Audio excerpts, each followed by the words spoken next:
Good day to each and everyone, especially to those people who come from far the Bicol region. Thank you that you are here with us today.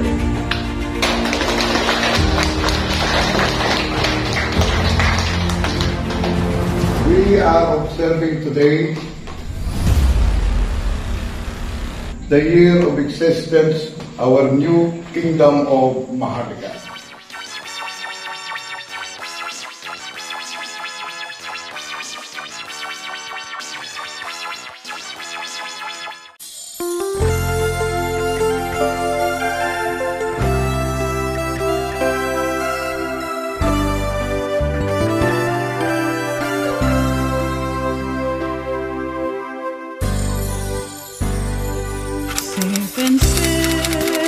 Seven morning star, pundasyon na kay saya.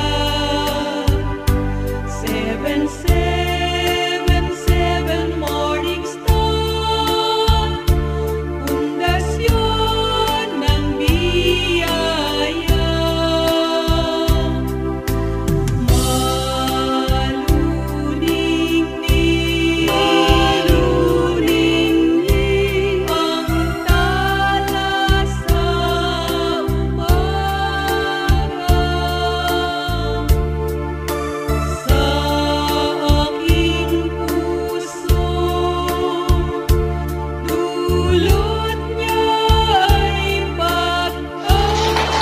We are observing today the coming of the Magayon, the presence of Bicol region who are now with us today. To celebrate a simple joy, to give form and order as well as reason to the aspiration of our nation and our race, evolved as it were a time of crisis. It is merely the manifestation of the long and tedious process, the culmination of the molding of ideals of the principle which the kingdom stands for. It is the final act of this process. It also the document of the mood and the temper of the time in which it was written. It also reflects the ideals and the wisdom, the experience of the past of the people. It also reflects the singular pressure, crisis, motivation, answer, and the question that were asked at the time of how they were resolved. It is a final analysis. It is a supreme act of the will of God, where we continue to live, for we do live in the age of change. The change required not only the situation of our environment, but by the subdue sudden confrontation with the fact that now the world is one, that no single act of any nation which seeks the survival may not touch and affect any other.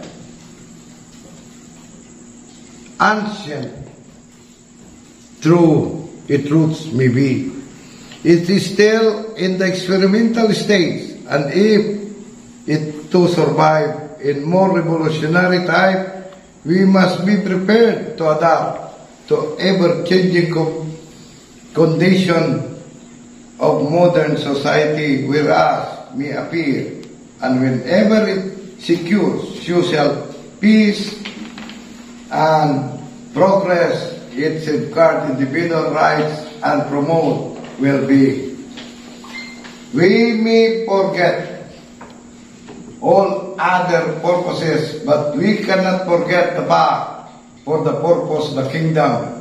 We're not our people at war with something else, at war with our old age-old habit, the attitude, the character, the ancient institution that doom us to anarchy, despotism, corruption, to the weakness, lassitude, inefficiency, all the illusion of this modern world in every government. Yes, the kingdom was at war with our own self.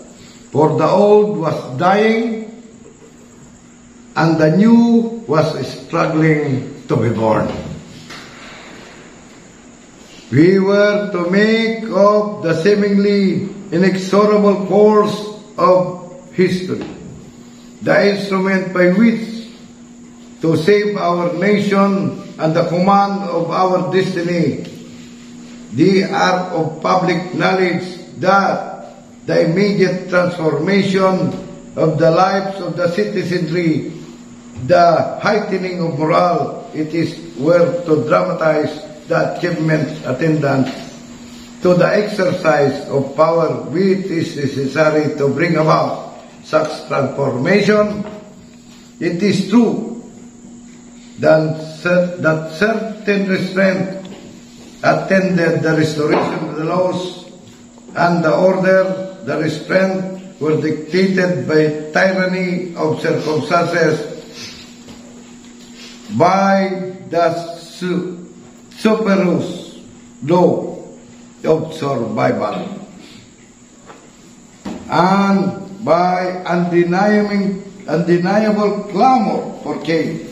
For the modern world change challenge all forms of kingdom, whether totalitarian or democratic. The principle of change was a revolution in itself, which combined action and choice that could no longer be postponed. As I have said repeatedly in the past, however, the form government which we know as democracy is opted to be the most important, because it is an open government, and being an open government, it is subject for scrutiny of everyone. In contrast to the totalitarian states, and because it is scrutinized by the eyes of everyone, it is therefore because suspect in our own experience to meet crisis after crisis with the same old answer, the same formulas that have turned rigid in the flexibility with age-old. Those challenges threaten the extension of man. We establish a kingdom land. The reduction, even the complete elimination of the civil government from where to start clean, without any of heavy liabilities attendant to what have been identified with corruption, with inefficiency, with malfeasance, with privilege, with discrimination, with social iniquity, and all evils of this old society. It is firm and resolute and strong that if we were to start anew, we must wipe the slate clean, and that it was easier to build a new house than to repair an old and decrepit one. Hindsight now give us the wisdom and the prudence to say that it was easy thing to decide.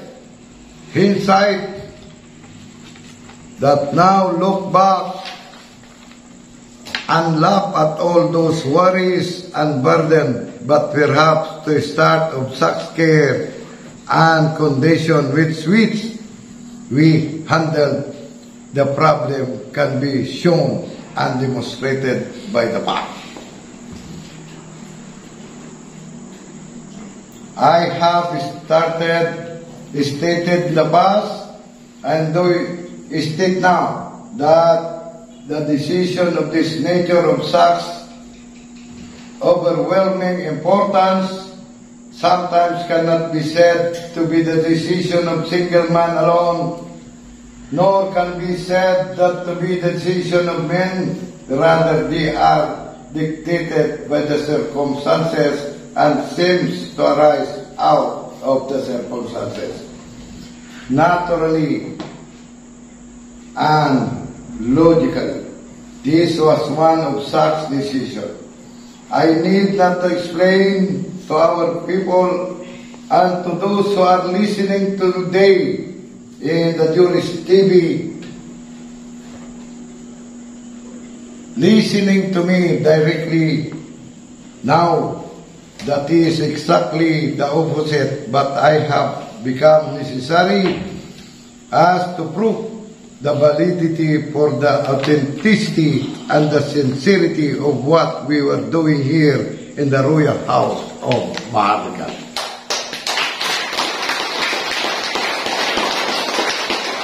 It is our earnest hope for the future. The present is only a dot in our history. But there is a long period which we call the future.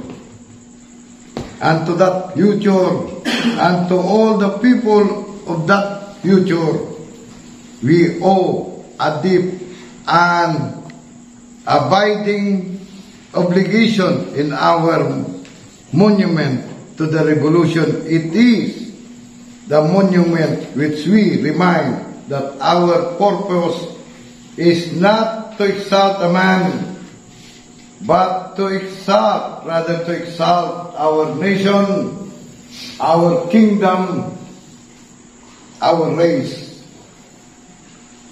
our nation. Exalt the people and exalt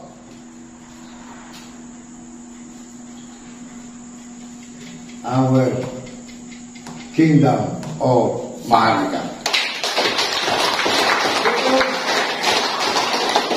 It's also a promise that this period of danger, this COVID-19, the war shall pass, and in passing,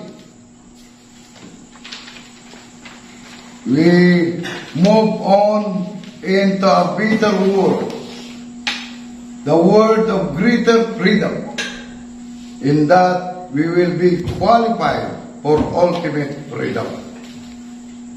So today, we must now build in this crisis that has its crown all the ills and the maladies of our society.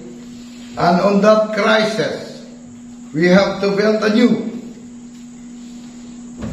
And our purpose should be not merely to build a better society today, but a society that will last, not merely as that morning star can lead. It is not merely to prove that morning star is a strong leader. It is not merely to prove that morning star can steer this country into a better period. Our purpose is to create the kingdom and in the word in Juan de la Cruz. And this is the purpose of all this exercise. And without the kingdom and the king, we cannot attain such a dream. For the kingdom is the all guarantee that the passion and the prejudice and the whimsical caprice of men will not ruin the government. I speak as a man who has been subjected to the opportunity even of friends, as a man who has looked at them with objectivity. I hope of one who knows that the decision that he makes will affect the lives of millions of people. Today, not only today, but also tomorrow. Subject also that the temptation to be the discriminatory and knowing fully well the weakness of man.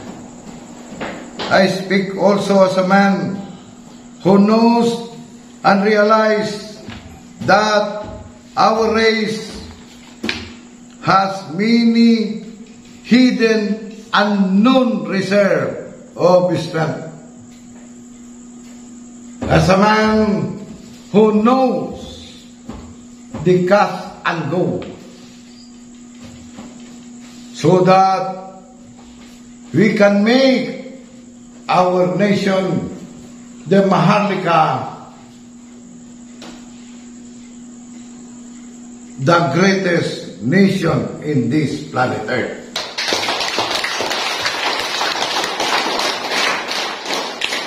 That we must bring out, and there were only many potential of our race that we have not yet discovered and tapped. Potential of wisdom and the intelligence, particularly, which we must evoke and which will never be evoked if we allow violence to rule our kingdom. Violence will rule our kingdom. There is no God-given potential if there is no laws of God. And once violence rule our kingdom, all this potential that I speak of forever buried in the past.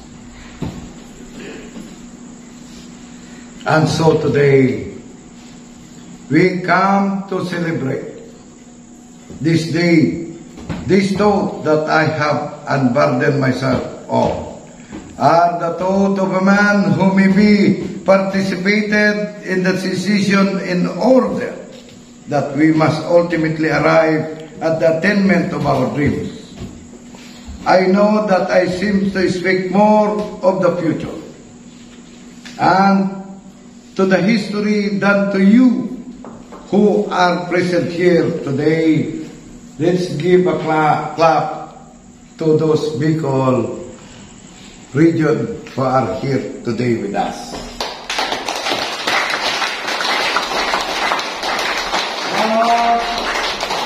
We are the makers of history.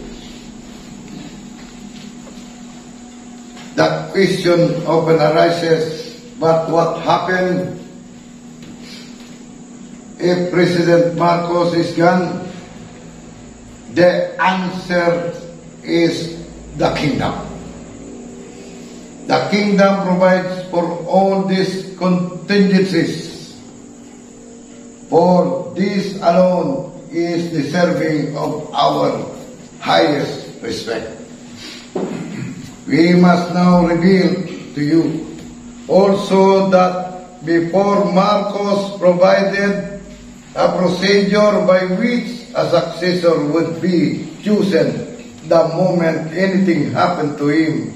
It is done by virtue, which I keep in order that it may now not so. Intrigue, discord, and disunity among our people. If anything had happened, or if anything happened, it would immediately be enforced. This is accord with the wishes of those who are very loyal to the administration of the strongman. We fight for that cause. The continuance of policies will depend on the people. If the people says there is someone who must now take your place, then we must step down voluntarily to avoid any dislocation as our kingdom marches towards the progress, for that is the meaning of our effort. What is the meaning of equal opportunity? Why do we make articles of faith? Because we must now create a successor. We must create equal opportunities so that many men, not just one man or few men, can qualify to succeeded Mr. Marcos. This is the aim of this exercise, and for this again, we need a kingdom. Without this, there will be a confusion, disorder. Achievement are not just to be enjoyed. Everyone has the responsibility to understand the root of this achievement and the purpose of such achievement. If we hope to emerge as a genuine kingdom of Maharlika that all of us desire after the passing phase, we must understand that the greatness of our nation today and tomorrow will depend upon the greatness of the royal house of Maharlika more than the extraordinary leadership that now and then our nation is blessed. Our nation will become a nation of God, the greatest nation in this planet Earth. Thank you. Good morning, Star. If you like, just subscribe in the Juris TV. Thank you very much. Thank you to Rita.